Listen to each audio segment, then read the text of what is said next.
Az orvostudomány egyik alapvető tézise medicus curat, natura sanat, azaz az orvos kezel, de a természet gyógyít.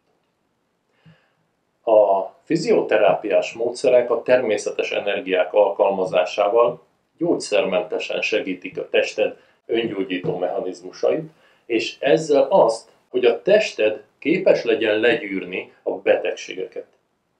Nézzük a részleteket.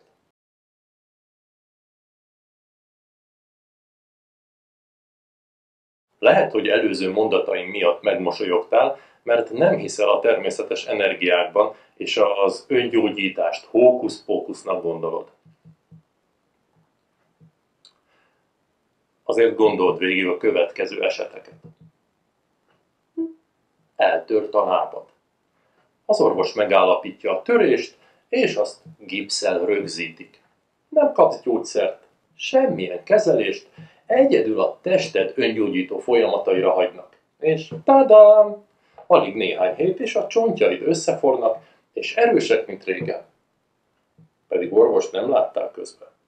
Vagy a konyhában zöldséget aprítasz, és egy óvatlan mozdulattal elvágod az ujjad. Leliffen a húsod, patakzik a véred, látod az innat a seb mélyén, kitisztítod, bekötöd, és a tested napok alatt beforrasztja, helyreállítja mindezt. Pedig orvosnak még csak a közelében sem jártál.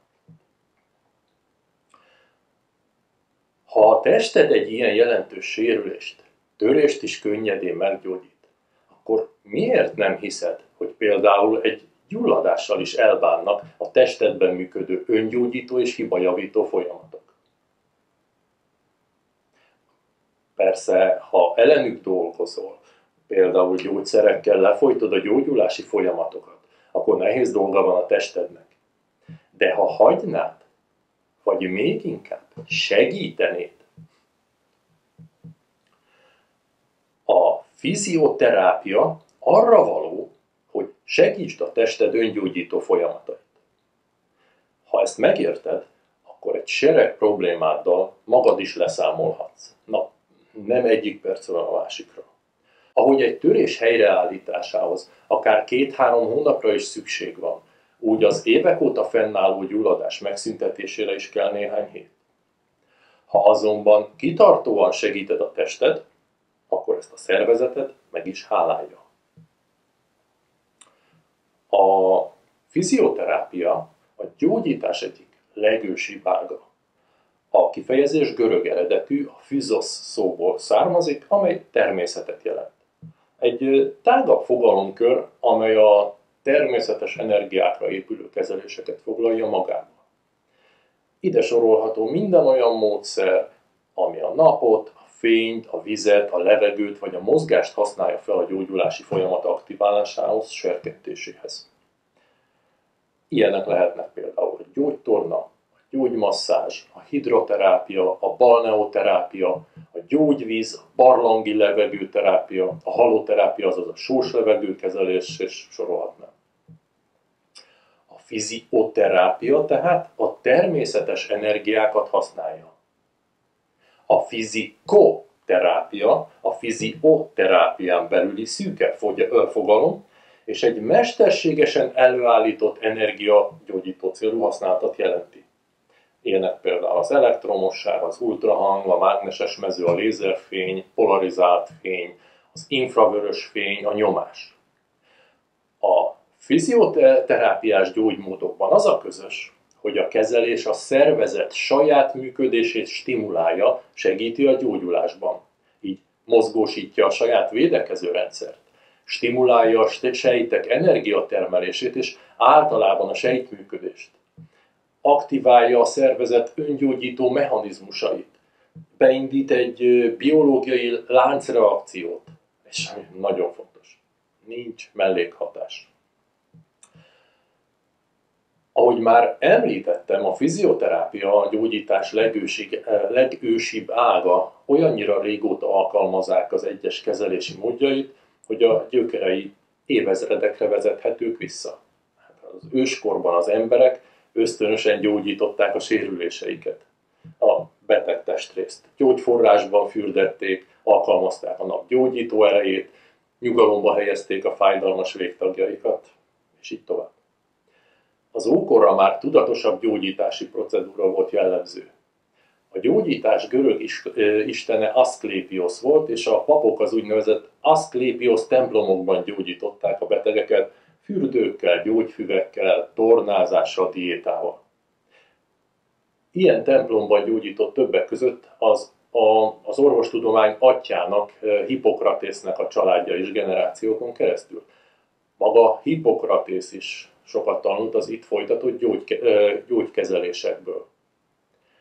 Neki tulajdonítják a gyógyászatban mai napig érvényes alaptörvényt is. Primum nil nocere, azaz a legfőbb dolog nem ártani, amit a természetes gyógymódok biztosan támogatnak. Más tájak orvosi gyakorlata teljesen hasonló volt. Több ezer éves tapasztalaton és gyakorlaton alapulnak a tradicionális indiai, tibeti és kínai orvoslás módszerei. Számos fizioterápiás módszert alkalmaztak, köztük az energiagyógyászatot, a masszást, a hideg-meleg terápiát. Ezek használata mai napig elterjedt és általános keleten. A középkor az orvoslás tekintetében is sötét volt. A vallás hatalmának növekedése háttérbe szorította a tudományosságra való törekvést, a betegségeket a bűnös élet következményeként fogták fel. Aztán a reneszánsz hozott egy kis változást, például fürdőintézeteket nyitottak, izzasztó szekrényeket használtak. A reneszánsz kor több felfedezése használatos még ma is a modern fizioterápiában.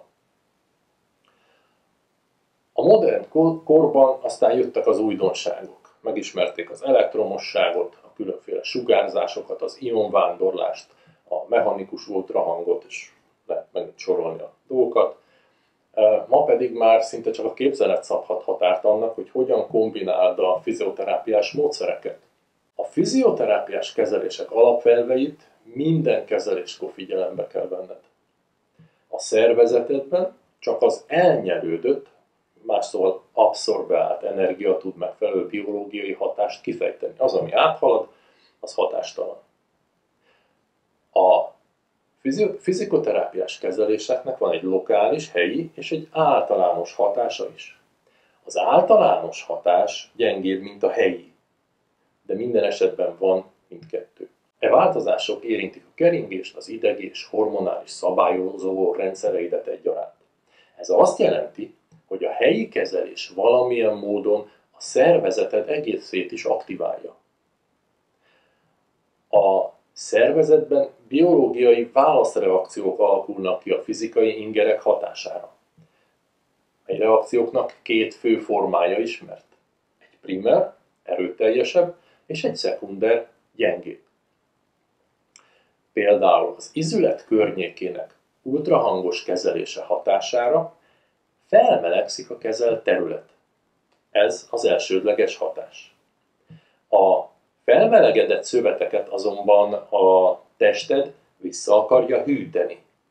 Azaz meggyorsul a vérkeringés, és lehűti a szöveteket. Ez a másodlagos hatás. Mindig szem előtt kell tartani a megfelelő terápiás dózis alkalmazását. Ugyanis minden biológiailag hatásos energiáról elmondható, hogy a dózistól függően lehet kedvező, károsító, vagy akár halálos is. Mit is jelent tulajdonképpen maga az energia? Az energia egy fizikai fogalom, a definíció szerint az anyag munkavégző képességének mértéke. Az energia megmaradás törvénye szerint az energia nem vész el, csak átalakul. Tested egy élő szervezet, egy nyitott rendszer, amely képes a különféle energiák felvételére és leadására. Ha tehát a szervezetbe energiát viszünk be, az kapcsolatba lép a szövetekkel, amelyek elnyelik az energiát. Az elnyelt energia azonban átalakul, például hőt termel, vagy a sejtfolyamatokat katalizálja, gyorsítja. A fizikoterápiás kezeléseknél többfajta energiaformát is alkalmaznak. Így például elektromos energiát, elektroterápiás kezelés formában, mint idegstimuláció, izomstimuláció, mikroáram, interferencia, iontoforézis. Aztán a hőenergia, azaz melegterápia, például a termálvíz használata, illetve a krió vagy hidegterápia tartozik ide. Külön módot képvisel a fényenergia használata. Aligha nem érezted már, hogy a napfény energiával tölt fel. Erre alapulnak a fény különböző tartományait alkalmazó mesterséges eszközök is, mint például az infravörös lámpa, a polarizált fénylámpa, a light laser vagy a sima színterápiás készülék. A kémiai energiák például gyógyvizeket, gyógyföldeket, gyógyszeroldatokat, gyógynövényes kivonatokat használ. Aztán ide sorolható a mágneses energia, a mesterségesen létrehozott pulzáló mágneses erőtér, pozitív, biostimuláló hatású a szervezetre. A mechanikai energiát sok kezelésnél alkalmazzák, például trakciós kezeléseknél, víz alatti sugárkezelésnél, a passzív gyógytorna masszírozás, a pneumatikus kompresszió során is. Sőt, az ultrahang esetén is mechanikai energiáknak köszönhető a jótékony hatás. A fizikoterápiás kezelések nem működnek csettintéssel, azaz egyetlen vagy néhány kezeléstől semmi érdemi nem várható. A testednek ugyanis időre van szüksége, amíg például egy eltört csontot újraépít, vagy egy régen fennálló gyulladást felszámol. A fizikoterápiás kezelések úgy működnek, mint a hinta. Ha kimész a játszótérre a gyerekeddel, unokáddal, beülteted őt a hintába, majd egyet löksz rajta, a hinta lendül néhányat, megáll. Akkor élvezetes a hintázás, ha időről időre újra löksz egyet rajta, hogy folyamatosan mozgásban maradjon. A fizikoterápia nyelvére lefordítva, ahhoz, hogy a gyógyulási folyamatot segítsd, a kezeléseket rendszeres időközönként el kell végezni. Ha túl ritkán kezelsz, akkor a gyógyulási folyamat megindul, leáll. Következő kezeléskor megint a nulláról indul.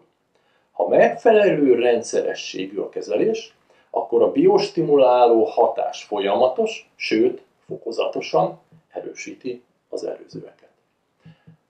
Ám a túlkezelés sem vezet eredményre. Gondolj a napozásra. Ha délben kifekszel a napra 3-4 órára, akkor a bőröd megég, károsodik, fájdalmaid lesznek. Ha 5 percet töltesz kint, akkor meg nem melegít fel.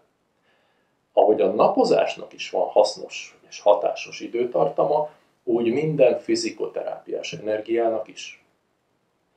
A kezelés gyakoriságára és az adagolásra is oda kell figyelni annak érdekében, hogy a kedvező hatások érvényesüljenek. Ha így csinálod, akkor a hatás sem marad el.